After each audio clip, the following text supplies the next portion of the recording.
الحمد لله نحمده ونستعينه ونستغفره ونعوذ بالله من شرور أنفسنا ومن سيئات أعمالنا من يهده الله فلا مضل له ومن يضلل فلا هادي له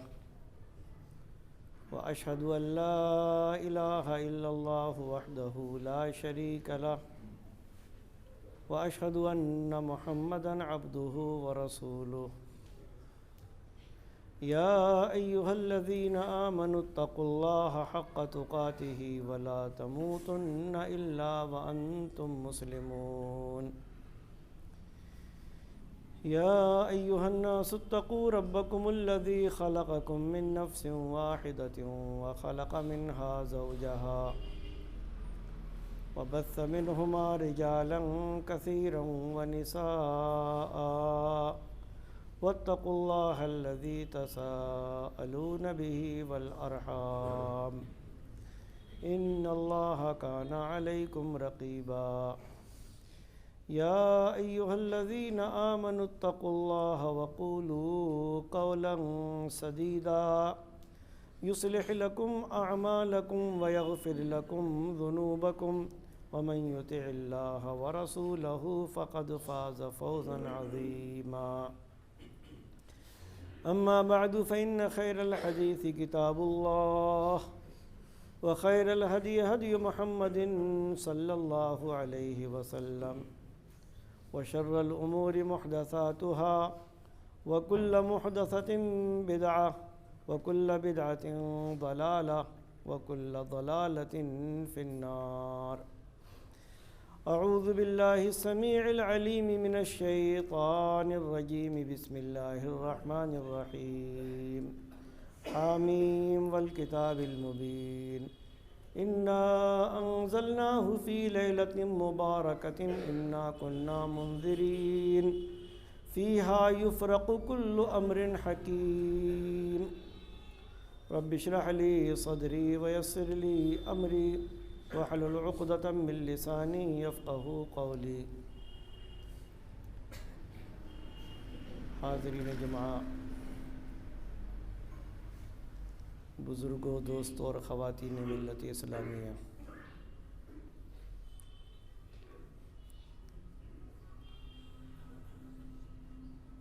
رب ارض و سماوات کے فضل و کرم اور احسان سے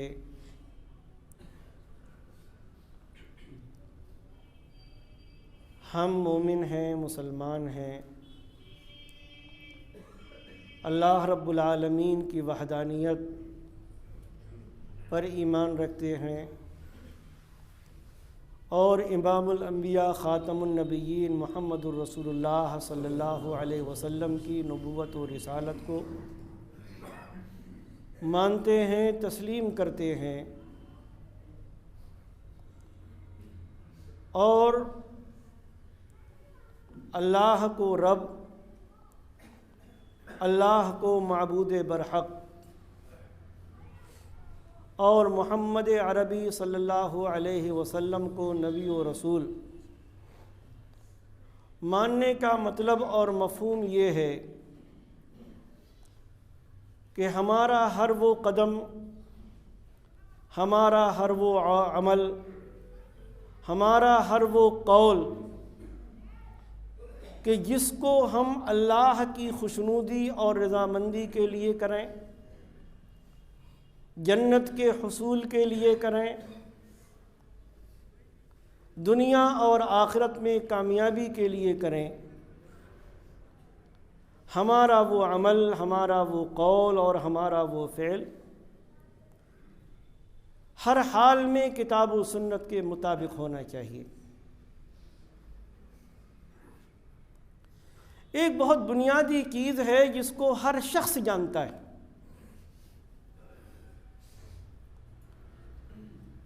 کہ ہر چیز کا اپنا ایک اصول ہوتا ہے، اپنا ایک ضابطہ ہوتا ہے۔ آج ہم جس دنیا میں جی رہے ہیں یہ سائنسی اعتبار سے بڑا ترقی یافتہ دور کہلاتا ہے۔ ہم اگر کوئی چھوٹی سی چھوٹی چیز خریدنے کے لیے جاتے ہیں، کوئی مشین خریدنے کے لیے جاتے ہیں، کوئی اور چیز خریدنے کے لیے جاتے ہیں، تو ہمیں اس کے ساتھ ایک بکلیٹ بھی ملتا ہے، ایک کتابچہ ہوتا ہے جس میں ہدایات ہوتی ہیں کہ اس مشین کو کیسے چلانا ہے، کن کن چیزوں کا اس میں خیال رکھنا ہے۔ ظاہر ہے سائیکل کی مرمت ہوائی جہاز کے طریقوں پر نہیں ہو سکتی، بائک اور کار کی مرمت اور اس کو چلانے کا انداز رکشے جیسا نہیں ہو سکتا۔ ہم ایک ایک چیز میں دیکھتے ہیں کہ کون سی چیز کے لیے کیا چیز مناسب ہے، جس کمپنی نے وہ چیز بنائی ہے اس نے کیا ہدایات دی ہیں، اور انہی ہدایات کے مطابق جب ہم اپنی وہ مشین، ہم اپنی وہ چیز چلاتے ہیں تو وہ ٹھیک چلتی ہے، اور جہاں ہم نے گڑبڑ کیا تو ہم کمپنی کو فون کرتے ہیں، وہاں سے کوئی انجینئر آتا ہے اور وہ ہم سے پوچھتا ہے کہ کیا کیا آپ نے، کہ صاحب ہم نے ایسے اور ایسے اور ایسے کیا، تو وہ ہمیں بتا کر جاتا ہے کہ اس کو چلانے کا طریقہ، اس کو استعمال کا طریقہ یہ اور یہ۔ ہم اپنی مشین خراب نہیں کرنا چاہتے، ہم جو چیز لے کر آئے ہیں ہم نہیں چاہتے کہ ہمارے غلط طریقے اختیار کرنے کی وجہ سے وہ ہمارے چند ہزار کا سامان خراب ہو جائے۔ تو پھر یہ زندگی جو اللہ رب العالمین کی دی ہوئی ہے، جو بھی جتنی بھی ہے، اور جس میں رب کائنات کا یہ فرمان ہے کہ میں نے انسانوں اور جنوں کو اپنی عبادت کے لیے پیدا کیا، اور عبادت کا مفہوم یہ ہے کہ ہر وہ کام، ہر وہ قول، ہر وہ عمل جو اللہ رب العالمین کی خوشنودی کے لیے کیا جائے وہ عبادت کہلاتا۔ تو کیا ہماری عبادات، ہمارے زندگی گزارنے کے طریقے، ہمارے وہ الفاظ کے جن کے ذریعے سے ہم اللہ کی رحمت چاہتے ہیں، ہمارے وہ اعمال کے جن کا ثواب ہم دنیا میں بھی چاہتے ہیں اور آخرت میں بھی چاہتے ہیں، کیا وہ ہمارے اسی طریقے پر، انہی ہدایات پر نہیں ہونا چاہیے کہ جو ہدایات اللہ رب العالمین نے اپنی آخری کتاب قرآن مجید میں عطا فرمائی ہیں، اور جن ہدایات کی رہنمائی امام الانبیاء خاتم الرسول محمد الرسول اللہ صلی اللہ علیہ وسلم نے ہمارے لیے بیان فرمائی۔ ہمیں اپنی چند ہزار، چند سو لائے ہوئے سامان اور مشین کا خیال ہے، ہم بچوں کو نہیں چھونے دیتے، اس کو نہیں چھونے دیتے کہ جو اس کے ہدایات نہیں جانتا، اس کو چلانے کا طریقہ نہیں جانتا۔ یہ زندگی جو رب کی دی ہوئی ہے، خالق کائنات کی دی ہوئی ہے، عبادت کے لیے اللہ رب العالمین نے پیدا کیا ہے، اور اس عارضی زندگی کے بعد ایک ابدی زندگی آئے گی جس کی کوئی انتہا نہیں ہوگی، جس کا کوئی اختتام نہیں ہوگا، جس کا کوئی اینڈ نہیں ہوگا۔ کیا ہمیں اس زندگی کی فکر نہیں کرنی چاہیے؟ اس زندگی کی فکر نہیں کرنی چاہیے؟ اگر کرنے کا ہم جذبہ رکھتے ہیں تو آؤ کھولو اللہ رب العالمین کا قرآن اور دیکھو پیارے نبی صلی اللہ علیہ وسلم کا طریقہ، آپ کی سنتیں، آپ کی زبان مبارک سے نکلے ہوئے الفاظ، آپ کی ہدایات، آپ کے رہنما اصول، اور اس کے بعد اپنی زندگی میں وہ کام کریں ہم، وہ دعائیں کریں ہم، وہ ذکر و اذکار کریں ہم، وہ نمازیں پڑھیں ہم، وہ طریقہ اختیار کریں ہم کہ جو اللہ رب العالمین نے اپنے قرآن مجید میں بتایا ہو، یا محمد الرسول اللہ صلی اللہ علیہ وآلہ وسلم نے اپنی حیات طیبہ میں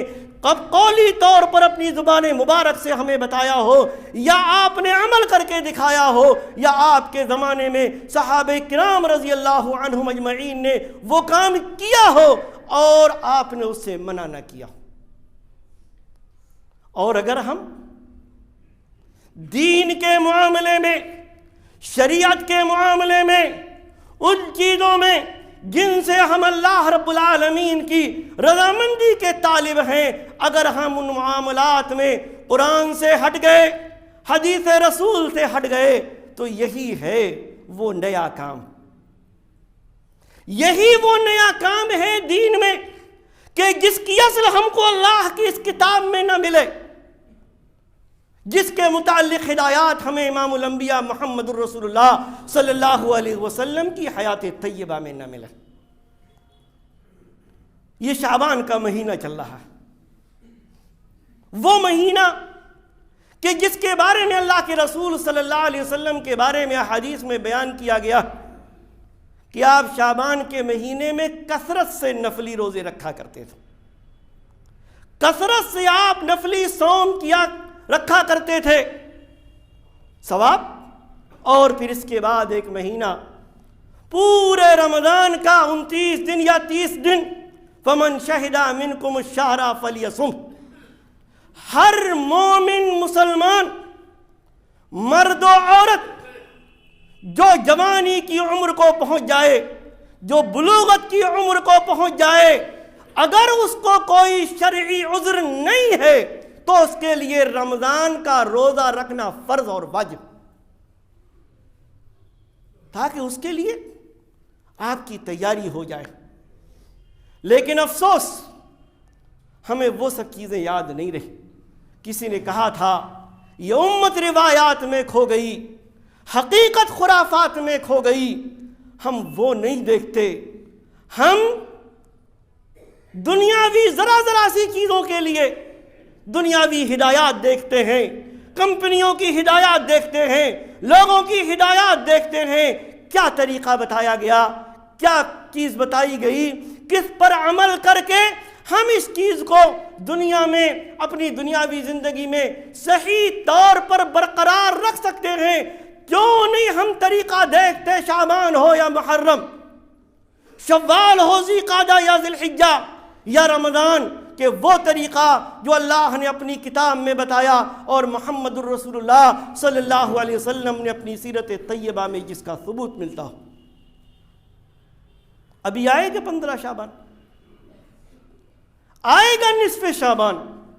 ہم وہ کام کریں گے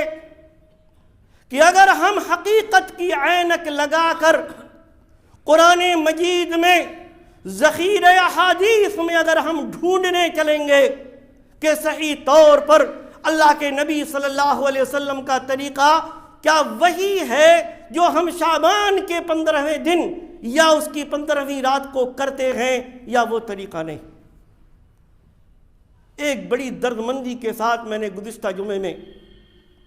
آپ سے گزارش کی تھی کہ اپنی نمازوں کو درست کرنے کے لیے ہم کہیں اور نہ جائیں، اپنے نبی، اپنے محبوب پیغمبر، ہادی رہنما کہ جن کو اللہ تعالیٰ نے ہمارے لیے آئیڈیل اور نمونہ بنایا ہے، ہم آپ کی نماز کو دیکھ کر اپنی نمازیں درست کر لیں۔ اور آج پھر ایک درد مندی کے ساتھ، دل سوزی کے ساتھ آپ سے ایک اپیل اور کرنا چاہوں گا۔ آج 15ویں شعبان آ رہی، جو بھی وقت ہے اس میں ہم دیکھ لیں، علماء سے پوچھ لیں کہ کیا آج مسلمانوں کی اکثریت اس ایک رات میں جو عمل کرتی ہے کیا واقعی پیارے نبی صلی اللہ علیہ وسلم سے ثابت ہے، آپ کے صحابہ کرام سے ثابت ہے، آپ کی ازواج مطہرات سے ثابت ہے، آپ کے گھر کی خواتین جو ہم سب کی مائیں ہیں کیا ان سے ثابت ہے؟ اگر ہے تو ہماری یہ ذمہ داری بنتی ہے کہ ہم اس کو بڑھ چڑھ کر وہ کام کریں، کیونکہ نبی نے کیا ہے اور نبی کا ہر عمل ہمارے لیے سنت، ہماری مومنانہ شان ہے کہ اپنے نبی کے ہم طریقے پر چلیں۔ اور اگر ایسا نہیں تو پھر ہمارے ایمان کا اور اپنے نبی صلی اللہ علیہ وسلم سے محبت کا تقاضا یہ ہے کہ ہم اس کام کے قریب بھی نہ جائیں جس کا کوئی ثبوت اللہ کی کتاب قرآن مجید اور محمد الرسول اللہ صلی اللہ علیہ وسلم کی زندگی میں نہیں ملتا۔ میں 2-3 باتیں آپ سے عرض کرنا چاہوں گا۔ ایک، لوگوں میں عام ایک خیال پایا جاتا ہے کہ شعبان کی 15ویں رات میں اللہ رب العالمین لوگوں کی موت و زندگی کے فیصلے کرتا ہے۔ ایک حدیث ذکر کی جاتی ہے کہ اللہ کے نبی صلی اللہ علیہ وسلم رات میں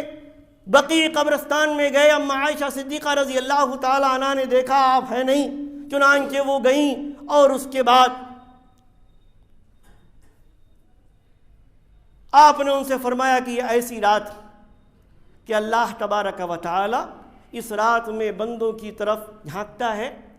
اور وہ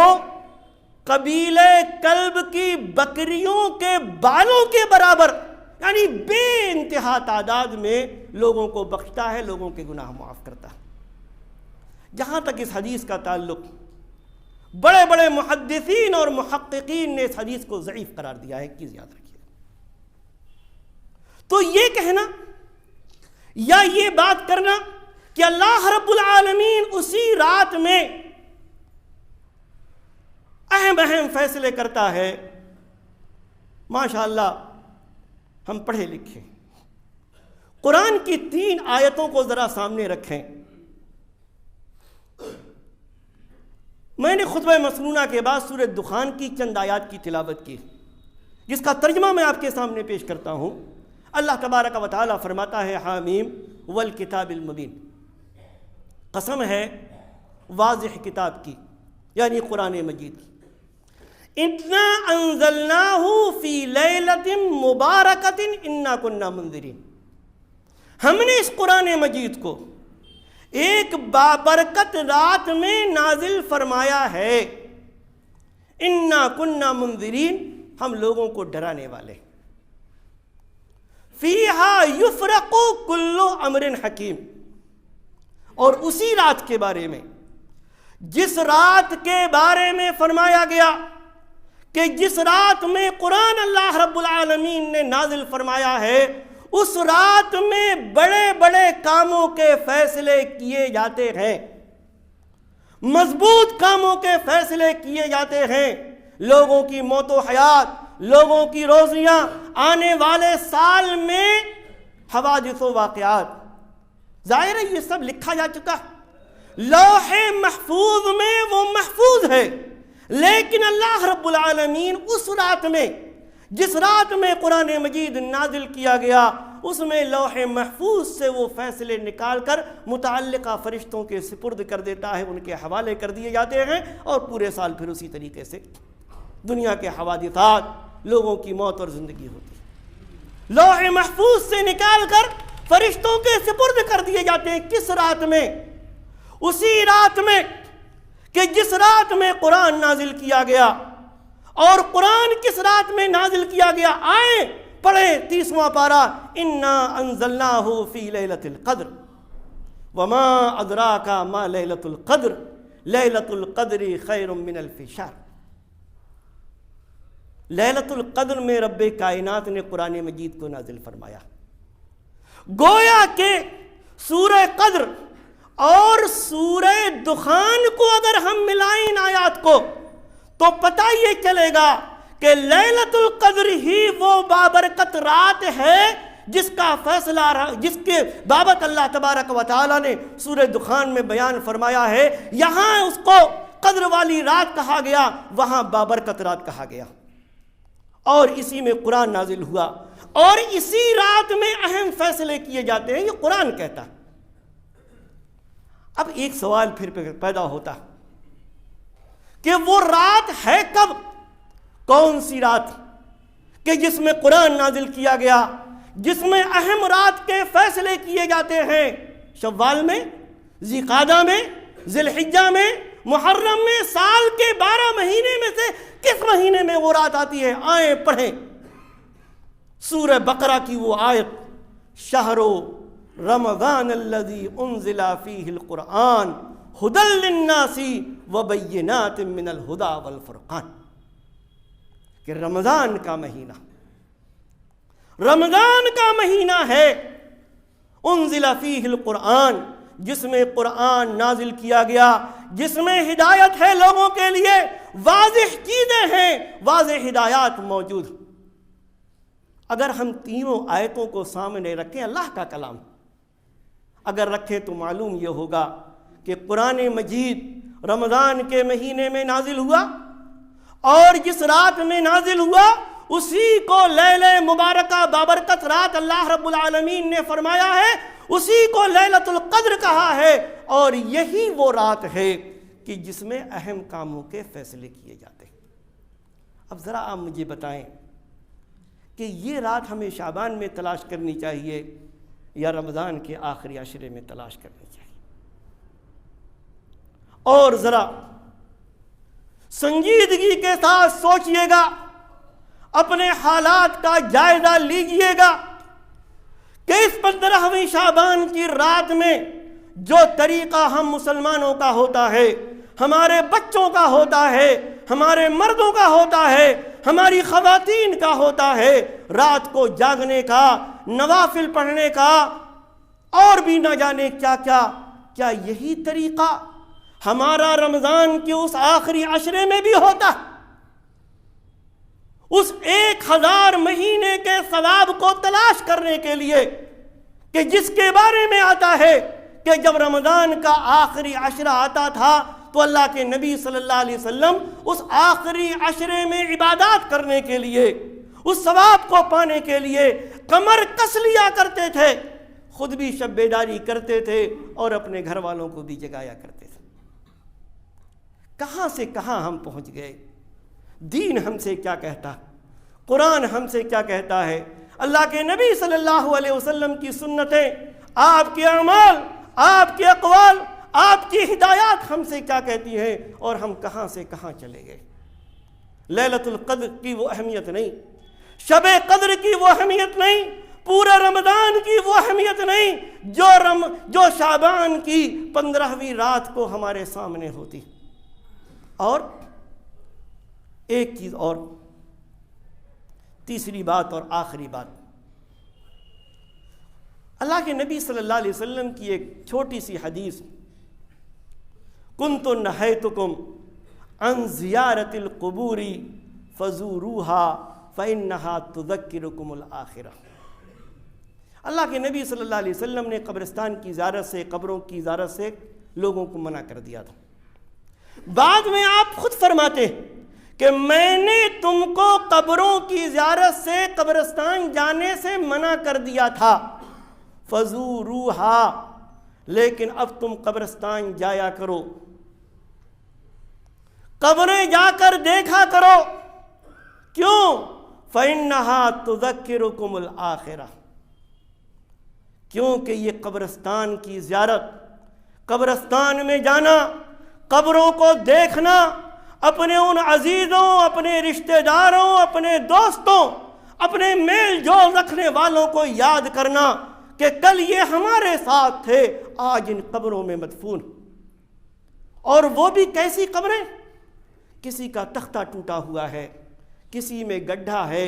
کسی میں گھاس اگی ہوئی ہے، کسی میں کچھ ہے، کسی میں کچھ۔ فرماتے ہیں پیارے نبی صلی اللہ علیہ وسلم،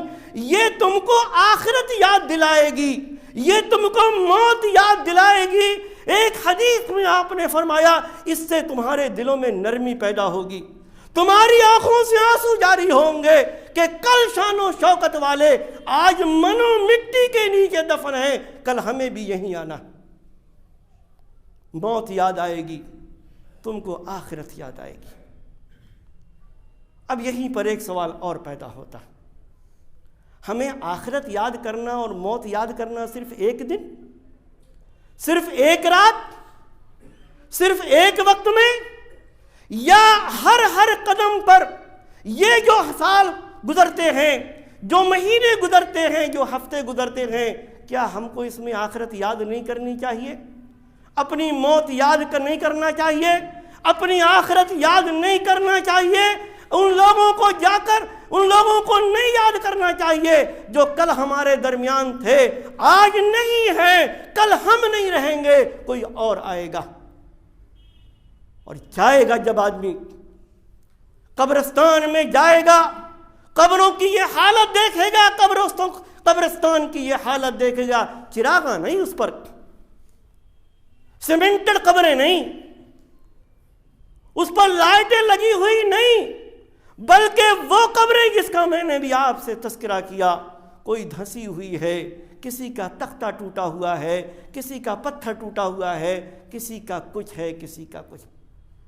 اس کو کیا یاد نہیں آئے گا کہ میرے نبی صلی اللہ علیہ وسلم نے یہ فرمایا ہے کہ جب بندہ قبر میں دفن کیا جاتا ہے، لوگ پلٹ جاتے ہیں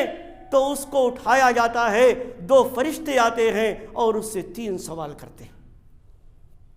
تمہارا رب کون، تمہارا دین کیا ہے، کس نبی کو مانتے تھے، محمد الرسول اللہ صلی اللہ علیہ وسلم کے بارے میں تمہارا کیا خیال۔ اور اس کے بعد آپ نے فرمایا کہ جو قبر میں نکیرین کے سوالوں کے جواب ٹھیک ٹھیک دے دیتا ہے، اس کی قبر کو کشادہ کر دیا جاتا ہے، جنت کی کھڑکی کھول دی جاتی ہے، بہترین ہوا آتی ہے، اور جو ان کے سوالات کے جوابات نہیں دے پاتا اور وہ کہتا ہے ہاں لا ادری، میں نہیں جانتا، میں تو وہی کہتا تھا جو لوگ کہا کرتے تھے، تو آپ صلی اللہ علیہ وسلم فرماتے ہیں کہ قبر کو دبا دیا جاتا، قبر اس کو دباتی ہے، آپ نے فرمایا دائیں پسلی بائیں طرف اور بائیں پسلی دائیں طرف ہو جاتی، جہنم کی کھڑکی کھول دی جاتی، گرم گرم ہوائیں آتی، اعلان ہوتا ہے اس کے لیے جہنم کا بستر بچھا دو۔ یہ یاد ہم کو صرف ایک رات میں قبرستان کی زیارت سے یاد نہیں آئے گا، جب جب موقع ملے قبرستان جایا کریں، قبروں کو دیکھا کریں، اور جو طریقہ اللہ کے نبی صلی اللہ علیہ وسلم نے بتایا کہ آدمی جائے وہاں سلام کرے، السلام علیکم اہل القبور، قبر والوں کو سلام کرے، اور اسی موقع پر وہ اس بات کا اظہار بھی کرتا ہے کہ تم چلے گئے تو ہم سے آگے ہو گئے، تمہارے پیچھے ہم بھی آ رہے ہیں، تمہارے لیے بھی ہم عافیت کا مطالبہ کرتے ہیں، دعا کرتے ہیں اللہ تعالیٰ سے، اور اپنے لیے بھی عافیت کی دعا کرتے ہیں، رب کائنات محفوظ رکھے۔ تو یہ سب چیزیں کوئی ایک رات نہیں، کوئی ایک دن نہیں، یہ تو ہم نے نکال لیا کہ ایک رات میں عبادت کر لو اور اس کے بعد پورے سال فرض نمازوں سے بھی غافل ہو جاؤ، تم کو کوئی کچھ کہنے والا نہیں، کوئی تم سے پوچھنے والا نہیں۔ ایک رات کی عبادت کر کے ہم نے 365 یا 364 راتوں کی عبادت قربان کر دی۔ ایک رات ہم نے قبرستان کی زیارت کر کے محمد الرسول اللہ صلی اللہ علیہ وسلم کے اس فرمان کو پسے پش ڈال دیا کہ لوگوں قبرستان کی زیارت کیا کرو، یہ تم کو آخرت یاد دلائے گی، تمہارے دلوں کو نرم کرے گی، تمہاری آنکھوں سے آنسو جاری ہوں گے، اپنی موت کو یاد کرو گے، اپنی آخرت کو یاد کرو گے، اپنی قبر کو یاد کرو گے۔ میرے بھائیوں، بزرگوں، دوستوں، نوجوانوں، خواتین ملت اسلامیہ، ہمیں ہر قدم پر رب کی رحمت کی ضرورت ہے، ہر قدم پر ہم محتاج ہیں اللہ رب العالمین کی رحمت کے، ہم ضرورت مند ہیں ہر دینی کام میں محمد الرسول اللہ صلی اللہ علیہ وسلم کے طریقے کے۔ اور یاد رکھیں، اپنی پھر اسی بات پر میں پلٹتا ہوں جو میں نے شروع میں کہا کہ ہمارا کوئی بھی عمل،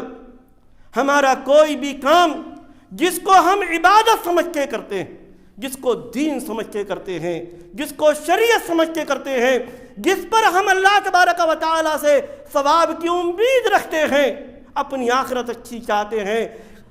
قبر میں ہم کشادگی چاہتے ہیں، تو اللہ کے واسطے وہی کام کریں جن کو اللہ تعالیٰ نے اپنے قرآن مجید میں بیان فرمایا ہو، یا محمد الرسول اللہ صلی اللہ علیہ وسلم کے طریقے،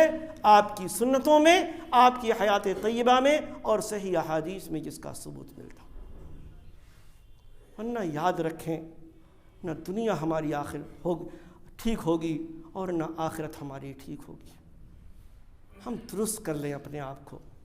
ٹھیک کریں اپنے آپ کو، کسی اور سے نہیں، بلکہ سب سے زیادہ محبت کریں اسی ذات گرامی سے جنہوں نے خود فرمایا کہ تم میں سے کوئی اس وقت تک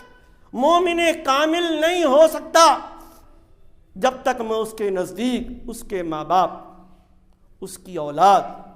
حتیٰ کہ تمام لوگوں سے زیادہ محبوب نہ ہو جاؤں۔ اور اگر ہم کسی سے محبت کرتے ہیں تو اس کے طریقے پر ہم چلنا چاہتے ہیں، اس کی ہم نقل کرتے ہیں، اس کے نقش قدم پر ہم چلتے ہیں،